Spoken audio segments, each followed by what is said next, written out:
Alright, what is good, ladies and gentlemen, is the Mass Reviewer back again with another review, and today we are doing a review for X-Men The Last Stand.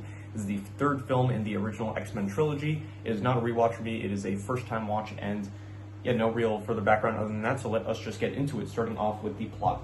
So I think that this was the most interesting plot out of all three X-Men films in the original trilogy, where basically the humanity has found a cure for, not a cure, so there's like a debate of whether or not it's actually a cure or not, but basically they found a way to suppress the mutant gene in people, and so it's basically like, some people view it as a cure, but it's like certain people like Rogue, who she can't touch anyone because then she'll kill them. She views it as kind of a cure because that's a great thing to be able to get rid of, like, her affliction that like causes people to die every time, or Rogue touches someone, they end up losing like all their energy and power and stuff, and so she doesn't like that. She wants to get rid of it. So for Rogue, it would be a cure. For some other mutants, like specifically Magneto or Mystique or some other characters, that would not be a cure because they very much, you know, they are, I guess, mutant supremacists. They think that mutants are better and stuff. So there is very much this specific movie. I think just in general, all the X-Men films, they do a really good job with the themes of their movies, where I think that the X-Men themes are the best ones out of all of the Marvel movies, at the very least the ones so far, where very much it has themes of prejudice and like ethical dilemmas of like, what do you do in a situation where it's like, okay, you have like this group of people and it's like they have these, like, they could potentially pose a threat, but then it's like they're like, you still need to treat them with like basic civil rights and respect and stuff. So I think that the X-Men movies, they do a really good job of tackling these kind of ethical, moral kind of dilemmas, I guess you could say. So, and yeah, I do think that the plot of this film is that there is a kid who has a mutant that has his powers basically to suppress mutant genes. So a cure is, I'm just gonna call it a cure because I don't really know what else to call it for the sake of the review. You could call, like, I guess the serum, I don't know, antidote, I'm not sure. I'm just gonna call it a cure for the sake of it. So anyway, so there is this cure that is made to suppress the mutant gene, and then basically you have the X-Men, the main cast of X-Men, Wolverine, Charles, Storm, all those kind of guys that are they're like kind of, they don't know how to feel about that, but then obviously there's the side with Magneto and Pyro and Mystique and all them that they view it as like obviously a bad thing because they think that mutation, it's not something that needs to be cured, it's something that is a part of like who they are basically. So the plot of the film is that there's also that is what's going on, but then there's also Jean Grey. She ends up getting revived because at the end of the last film she ended up dying, but then she comes back to life because of her alter ego, the Dark Phoenix. And so, well, in this film it's just called the Phoenix, they don't call it the Dark Phoenix, but I think in the comics it is referred to as the Dark Phoenix, and I know in future movies it's going to be the Dark Phoenix. So anyway, Jean is back at the very start of the film. Like, she kills Scott, I guess. So it's, yeah, a lot of the, I'll say this, I'll just say this now. A lot of the characters in this film, it's like their whole role in the story kind of like concludes like pretty quickly for how like prominent they were up until this point. Where you have, for example, Scott, he's off at the very beginning of the film, like he's dead. Mystique, she ends up like sacrificing herself. She gets in the way of one of the cure bullets, whatever, the serum thing that suppresses her mutation. So she ends up losing her powers, and then Magneto's just like, oh, you're one of them, we're abandoning you. And that's just it with Mystique's character, except later on she does end up revealing some information about where Magneto's base is. So, although now I'm wondering, maybe she was actually being a spy for them, because when they ended up going to ambush all the mutants in the forest, it ended up being a decoy. So I guess Mystique maybe was still working for them at the time. So yeah, food for thought, I guess. Anyway, besides her, there's also Charles. Charles just kind of, I mean, Charles, I guess he had a fitting ending kind of, but he just like kind of dies in an attempt to communicate with Jean. Basically, Jean's like she's kind of losing control of her powers. Charles tries to help her get control of it, and then he dies in the process. So Charles is dead. Rogue, she's not in the film at all. Like, she kind of grapples with the whole new cure thing. So she's wondering, like, okay, she wants to take it because she wants to be able to touch people, and so she ends up. So she kind of just like does that, but that they don't focus at all on that plot line really. So that's just like you have a few scenes where it shows that she's like going into the building to get the cure, and then after that she just shows up at the end where it's like Bobby said, like, I didn't want this for you, but then she said, yeah, I wanted it for myself. So anyway, so the only wait, I'll get to the rest of the characters afterwards, but there are like a lot of characters that does feel like they're just not really, I don't know, their role in the story is like a lot more lacking compared to, I guess, their role in like the previous X-Men films, I guess. So anyway, the plot of the film, I did say that it's basically the two kind of things where basically Jean is, both Charles and Magneto, they're kind of fighting for control of Jean, kind of, because they both want her on their side, as well as there's the whole thing with the actual cure for mutants. So basically Magneto wants to stop it, so he and his crew of his army of mutants basically that are against the cure, they go to the islands that there's like an island that the boy with the mutation that can create the cure, he's being held on. So basically, I'm kind of skipping already to the third act of the film, but basically the third act is where they go to confront not confront, they're going to kill the boy, basically. So before this, by the way, they also freed some like convict mutants. They end up freeing Juggernaut. They free this guy that's able to duplicate himself. I think they freed someone else, but I don't remember him at the moment. But yeah, so they do end up freeing, they also freed Mystique, and that's where Mystique ended up losing her power. So yeah, that happens earlier. There's also, yeah, so anyway, I'm just gonna say, okay, so final act of the film occurs, and there's the whole war that happens, and then Magneto, he ends up losing his powers in the process. Jean Grey, at the point where first of all, they were also saving the kid with the mutation that was able to create the cure. But then once they did a sneak attack on Magneto, where like Wolverine acted as the decoy, so that Magneto thought that he was the one with the serum that would suppress. It's not even suppress the mutation. I think it's just actually like rewrite the DNA so that you don't have the mutation. Well, not exactly. I think it is a suppression because, spoiler alert, at the end of the movie, there is like the final scene is showing Magneto. He still has like a small bit of power left in him. So I think it's a similar case to, I guess, Ninjago, where it's like your power's never truly gone. You know, it's like you lose your powers, you're not actually losing it. It's like true power never truly leaves you, and you just have to keep working on it, and then eventually you'll get back to where it was. So I think it is just like a suppression for the powers. And so anyway, yeah. So Hank McCoy, aka Beast, he's in this film. He's like pretty prominent, acting as like a diplomat for both humans and mutants, and so I thought he was good. But he is the one that ends up stabbing Magneto with the serums, and so Magneto ends up losing his powers, and then that kind of ends things with him. And then the final confrontation is Jean Grey herself. Jean Grey, like Logan tries to like speak to her to get her to calm down, basically, because at this point she's kind of on Magneto's side. But then a bunch of soldiers show up. They try to shoot her. They fail to do so because she has telekinesis. She stops all of these serum bullet things, and then she ends up dusting all of them. I noticed that this is Marvel's favorite way to kill characters. They just like love dusting characters, like, and so I guess it's the least violent way that they could go for, that they could think of to kill a bunch of characters, because like better than, I guess, exploding them or something like that. So anyway, so ends up happening. She kind of goes crazy. She's causing havoc everywhere. Like things are flying all over the place. And then Wolverine, being the only one to be able to withstand her powers, I guess, he kind of goes towards her, and then he says like, "I love you" and stuff. But then she says like, "Save me," and then he stabs her. So I guess that's meant to be a kind of conclusion to that whole thing. But yeah, so I guess Jean's dead, and so you see her tombstone next to Scott's tombstone, next to Xavier's tombstone at the end. The mutant school reopens, and Hank McCoy, he is now, he got promoted. I think he's now part of the UN or something like that for being a diplomat there, I guess.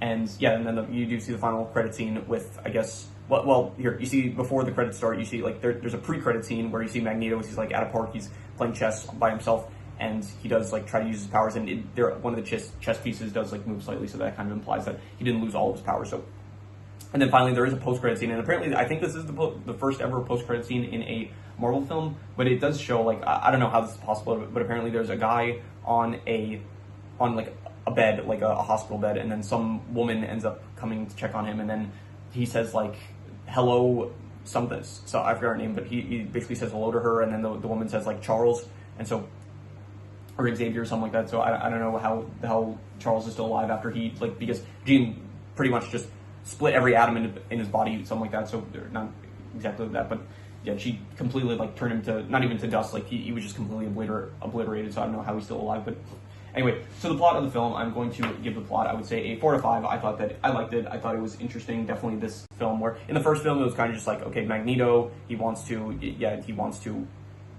mutant supremacy and stuff, which was good. And then in the second film it was like same kind of thing, but in this case it's coming from a human instead of Magneto, a mutant. And I think that in this film it's the most interesting, where you actually have the cure to the mutation, I guess. And so it is a very interesting like situation that they're in, where it's like even the X-Men themselves, it's like they kind of speak between each other about like whether or not it's a good thing to have the mutation and stuff. They don't really explore it as much as I kind of wish they did, because you have like one scene, first of all, it's like a weird scene. It's like Storm is like, they have like a moment where it's like Rogue asks like, "Is there a cure?" And then Storm says it's like, "No, we don't need to be cured," or something like that. And it does feel like, okay, I kind of wish that these characters would kind of talk about it a bit more, because it is like an interesting conversation to have about, you know, the ethics of like, specifically with Rogue. I kind of wish that we saw a bit more of like, her role in the story was very minimal for how much like she was actually impacted by the central focus of the story, which was the cure. So I kind of wish that we had just a bit more of like maybe her kind of dealing with the ethics or dilemmas or something of it. I thought that would have been a bit more interesting. But anyway, yeah, I like the plot. I would definitely give it a 4 to 5. I think that this was the most interesting plot out of the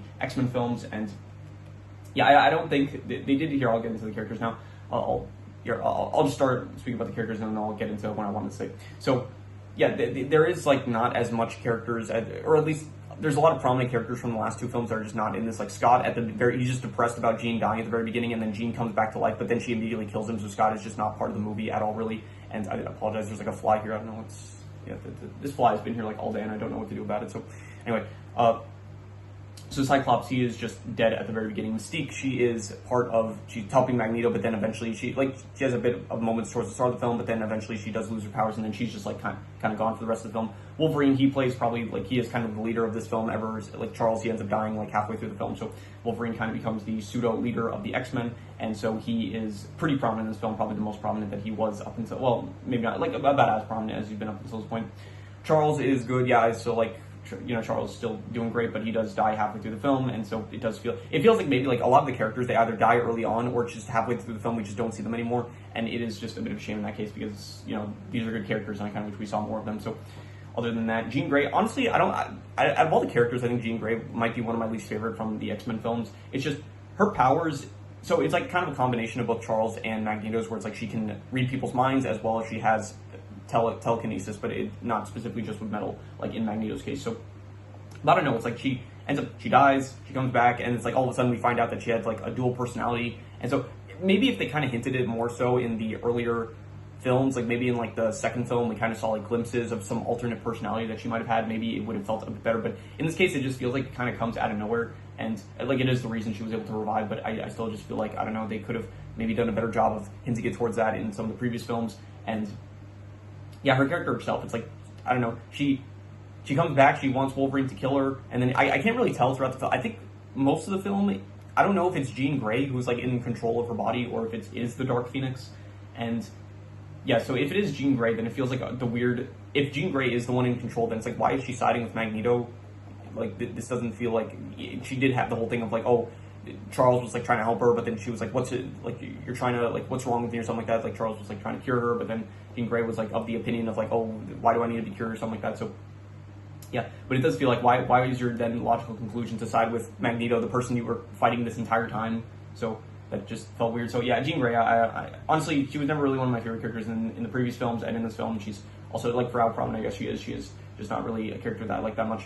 Other than her, Beast, I like Beast. I thought Beast was good. You have, I don't know his name, Warren Worthington III. I forgot his X-Men name, but he's the one that, he's like an eagle or something. I forgot his name, but I'll check real quick.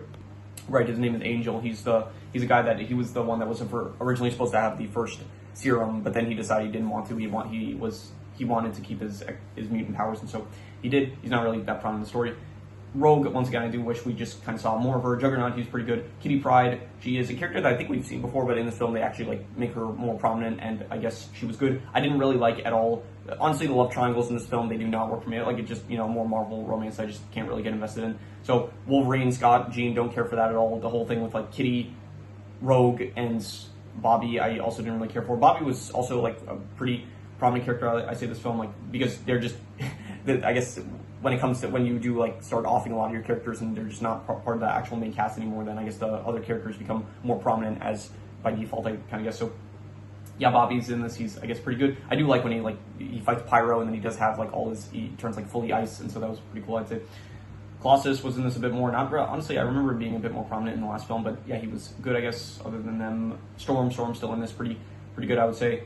Anyone else that I am forgetting to mention? I don't really think so. So yeah, overall the characters, I would say that the characters were probably, I'll go like a 6.5. I'll say they're good, but honestly, yeah, I did mention how it's like there are just a lot of characters that are just not really in this film compared to the last two films, like prominent characters that we just don't really get to see after the second half, which is a bit of a shame, which does just bring it down a bit for me. And so, yeah, in terms of these settings, let's see here. What do you have? You have the X-Men Mansion. That's good, I guess. You have a forest area, which is all right. No real thoughts on that.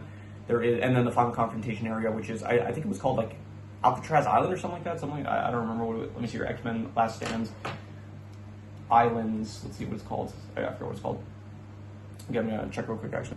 Okay, it's listed here as Alcatraz, but I think it's called something else. Like the actual facility on the place is called something else, but I guess that's not too important. So, yeah, the final confrontation area. It was all right. It wasn't like one of my favorite areas, but it was yeah, it was fine. Honestly, I don't really have too many thoughts. I don't think there's any like settings here that were anything too special. So I'm just going to go I'll go like a 5.5. I'll say that they were decent settings, but nothing really to mention too much. So yeah. In terms of the action, you have the basic mutant powers. I don't think there was anything too new. There was, I guess, Colossus, who had his powers, and Kitty Pryde. Besides them, there was also like some speedster that I forgot the name of her, but I think it was her. There was another character that created shockwaves and stuff. It's basic mutant powers, honestly. It was kind of weird because it's like you had scenes where Wolverine, he would fight people in the forest that was like all the mutants were hiding out, but then he would fight like, I think, at least 5 people. He was fighting at least like 5 people off at once, and only one of them ended up using powers where it's like he was able to create knives like out of his hands or something like that and throw it at Wolverine. So he was the only one that was using his powers, and the rest of them just did not use their powers at all. So I guess it is difficult, like with the amount of mutants that they're using. You can't like show off powers for individual unique powers for each individual one, but it did feel like just kind of was weird when you're actually watching it and you're wondering like, oh, why are they not using powers if they're mutants and stuff. So but anyway, yeah, I think all the action is like good. I would say like nothing really, I don't know, nothing like too creative, but it was all like fine, I'd say. So I'll go like I'll go 6 out of 10 for the action. I'll say it was like above average. I didn't really think, nothing like too incredible or anything, but still pretty cool, I'd say. In terms of the worst thing was probably just the fact that I already mentioned how like there's a lot of characters that just you don't see after like the second half of the film, which is a bit of a shame for how prominent some of these characters are. Charles Xavier, Mystique, Scott like is gone from the beginning, Rogue even. So it is just a bit of a shame that you don't have like these characters, and I'm going to give it probably I'm going to go like a 4.5. I'm going to say it's not good, but yeah, it does like bring the film down for me a bit, so I'm going to say like 4.5. So yeah, in terms of the best thing, I guess the best thing would be probably, I'll read the best score for the plot. I did actually think this was the most interesting plot out of all of the X-Men films, and so I was invested in like seeing what was going to happen and stuff. So yeah, let's hear any extra notes I have. I did mention how I do like the themes of the X-Men films, and this is no different. I do like the ethical dilemma that there is of like whether or not the cure is a good thing or not. So I think that was that was cool, and more themes of like prejudice and stuff that is also very interesting. And so definitely the X-Men films, they do have the best themes in my opinion.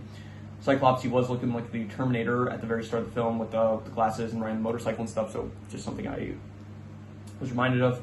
And I did already mention how the MCU loves, it's not the MCU at this point still, but Marvel does very much like to dust people to off them. So yeah, that is all the extra notes that I wrote down, so I'm going to do the calculations. So King Crimson.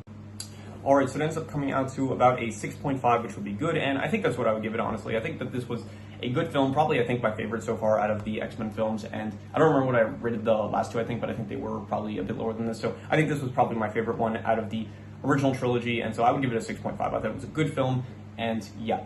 Anyway, that is pretty much all there is to it, so if you have any recommendations, any shows, movies, video game stories, anime, manga, web series, anything that you want me to review, leave it in the comments and I will maybe possibly check it out. With that said, that is pretty much all there is to it, so let's leave it at that.